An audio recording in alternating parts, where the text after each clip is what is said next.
안녕하세요. 제이디드 월드입니다. 3대 지수가 다행스럽게도 다시 한 번 더 플러스로 마감이 되었는데요. 루시드는 그야말로 살았다라는 표현이 가장 적절한 것이 아닐까 싶습니다. 3%가량이 올라가면서 8.7불에 마무리가 되었는데요. 그렇지만 기존의 루시드 강성 주주 여러분들의 입장이 바뀌고 있습니다. 지금 루시드를 사는 것은 맞지가 않다. 불과 얼마 전까지만 해도 루시드를 강력하게 밀었던 분들인데 왜 이렇게 입장이 바뀐 것일까요? 그렇다면 다시 한 번 더 루시드가 빛을 보려면 어떠한 방법이 가장 좋다라고 보십니까? 분명히 방법은 있을 것입니다.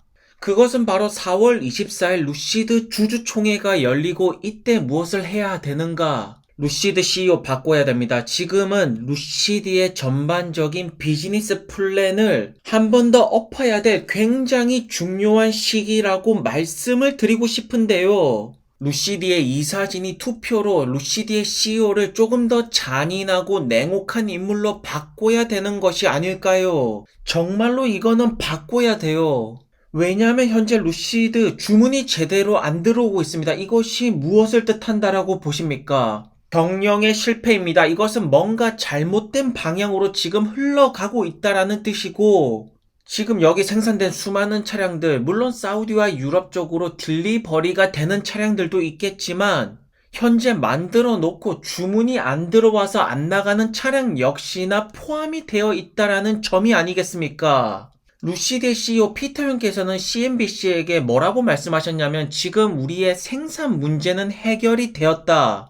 하지만 생산이 해결되면 뭐합니까? 주문이 지금 줄어들고 있지 않습니까? 왜 현재 루시드의 비즈니스 플랜을 완전히 바꿔야 되는가? 그거에 대해서 제가 자세히 설명을 드리자면, 전기차 대표적인 기업 테슬라부터 보겠습니다. 작년에 테슬라 모델 S랑 X랑 합쳐서 66,000대 판매를 하였습니다. 그래서 이걸 단순히 반으로 나누면 테슬라 모델 S를 작년에 33,000대 판매를 했다라는 것인데, 테슬라가 33,000대 판매했으니까 루시드 올해 한 14,000대면 괜찮은 선방을 치는 것이 아닌가? 그것이 아니죠. 현재 테슬라에게 모델 S와 X는 사이드 메뉴이고 메인 DC는 모델 3와 Y가 아닙니까?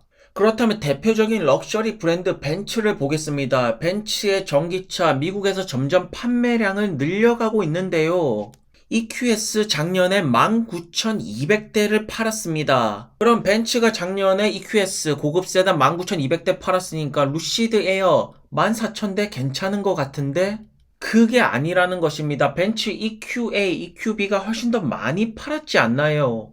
그 말은 즉 현재 전기차 시장에서 고급 세단은 메인 DC가 아닙니다. 메인이 될 수가 없고 사이드 모델인 것이고, 그렇다면 어떤 분들은 이렇게 말씀을 하시겠죠. 루시드 이제 스타트업이고 이제 막 시작되는 건데 고급 세단 가지고 왜 자꾸 태클을 거느냐. 같은 전기차 스타트업인 리비안을 보시면 현재 픽업 트럭, SUV, 딜리버리 밴 세 가지 모델을 동시에 소화하고 있죠. 그렇기 때문에 루시드 역시나 루시드 에어를 메인으로 계속 미는 것이 아니라 뭔가 빠른 비즈니스 교체가 필요해 보입니다.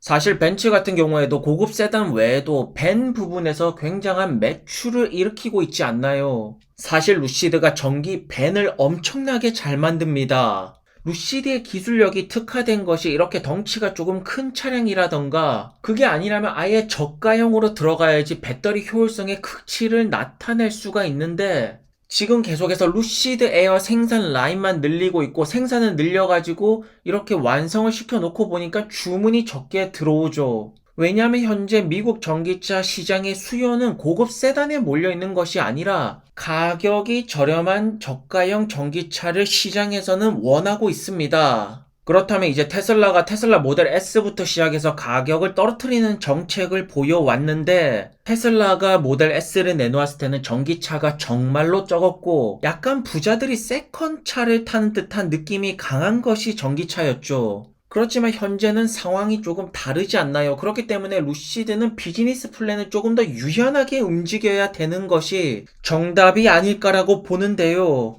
BMW 같은 경우에는 아직까지 전기차 시장을 제대로 진출을 못하고 있고, 아우디 같은 경우에는 매 분기별로 3만 대 가량의 판매량을 올리고 있습니다. 여기서도 주목할 점이 작년에 아우디 이트론 GT가 14,200대 가량이 팔렸는데 아우디 Q4 이트론이랑 아우디 이트론이 훨씬 더 많이 팔렸습니다. 시장에서는 고급 전기차 세단에 대한 수요가 그렇게 높지가 않다라는 것을 우리는 확인을 할 수가 있죠. 그리고 중국의 니오를 살펴보자면 니오가 작년에 12만 대 판매를 하였는데 여기 세단 부분을 보시면 ET5는 저가형이고 ET7이 조금 가격이 나가는 차량인데 크로스오버 SUV보다 훨씬 더 판매량이 떨어지는 것을 우리는 눈으로 숫자로 확인을 할 수가 있죠. 그래서 현재 전기차 시장의 흐름을 완벽하게 읽어낼 수가 있다라면 루시드 에어만 고집하는 것이 아니라 조금 더 빠르게 비즈니스 플랜을 시장에 맞춰서 수요에 맞춰서 바꿀 필요가 있다라는 뜻입니다. 그렇다고 우리가 피터 형을 욕할 이유는 없습니다. 피터 형 얼마나 착하고 사람도 좋고 지금의 루시드 에어를 만들었으면서 기술력 하나만큼은 엄청나지 않습니까? 그렇지만 루시드의 CEO 자리를 차지하려면 조금 더 냉혹하고 잔인하고 수익화를 위해서라면 그 어떠한 짓도 할 수 있는 CEO가 필요합니다. 그렇기 때문에 피터 형은 전기차 기술력 향상에 계속해서 힘을 써주시고 현재 루시드에게는 빈살만 형 같은 CEO가 필요한데요. 이 빈살만 형이 어떻게 왕세자 자리를 차지했나. 삼촌부터 사촌까지 그야말로 가족들의 박살을 내면서 피해 숙청을 거치면서 지금의 자리를 만들어냈다라는 점입니다. 결국 이렇게 기업의 CEO는 목적을 위해서라면 수단과 방법을 가리지 않는 사람이 가장 적절하지 않을까. 왜냐하면 루시드 주주분들은 어떻게든 수익화로 만들어낼 사람을 지금 원하고 있습니다. 그리고 테슬라가 5%가량이 상승을 하면서 207달러에 마무리가 되었는데요. 아무래도 인베스터 데이에 대한 기대감 때문에 주가는 계속해서 상승하는 모습을 보이고 있죠. 그리고 최근에 테슬라 관련된 뉴스를 검색해 보시면 테슬라 모델2, 모델2 관련 뉴스들밖에 보이지 않고 있습니다. 그야말로 테슬라 주주분들은 저가형 전기차에 모든 베팅을 걸고 있는 것인데요. 그럴 수밖에 없는 것이 과연 25,000달러 전기차가 이렇게 빨리 나올 일인가. 엄청난 기술적인 발달이 필요한데 25,000달러 전기차를 만들려면 기본적으로 배터리 셀이 적게 들어가야 되고 차량은 더욱더 가볍게 만들어야 되고 이 모든 것들이 전기차 기술력이 지금보다 더 뛰어나게 나와야지 가능한 일이 아닙니까? 모델 3보다 30%더 가볍게 배터리 팩은 25%더 적게 넣겠다라고 말하는데요. 이게 생각보다 쉽지가 않습니다. 적어도 250마일은 나와야 되는데 그러려면 현재 테슬라가 보여주는 배터리 효율성 수치로는 적어도 60kW는 넣어야 될 것이고 이거 생각보다 25,000달러 전기차가 쉽지가 않은 여정입니다. 물론 사이즈를 줄이고 무게를 가볍게 만들면 효율성 수치가 올라가기 때문에 어느 정도 가능할 것 같아 보이기는 하지만 정말로 쉽지 않습니다. 그렇기 때문에 이것이 정말로 꿈의 전기차이기 때문에 많은 테슬라 주주분들이 25,000달러 전기차에 올인을 하고 계시는 것입니다. 그래서 이걸 아무리 계산을 때려봐도 3만 달러는 나와야 되는데 25,000달러 과연 가능할 것인가? 이것이 가능하다라면 테슬라는 전기차 기술력을 한 단계 업그레이드 시키는 모습을 증명하는 것입니다.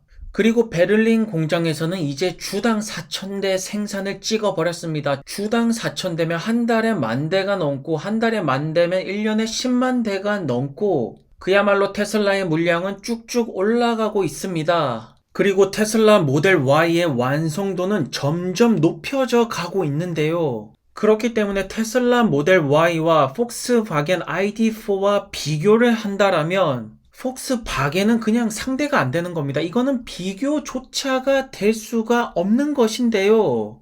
거기에다가 현재 테슬라의 물량을 바짝 쫓아오는 비아디가 가격 경쟁에서 과연 살아남을 수 있을까요?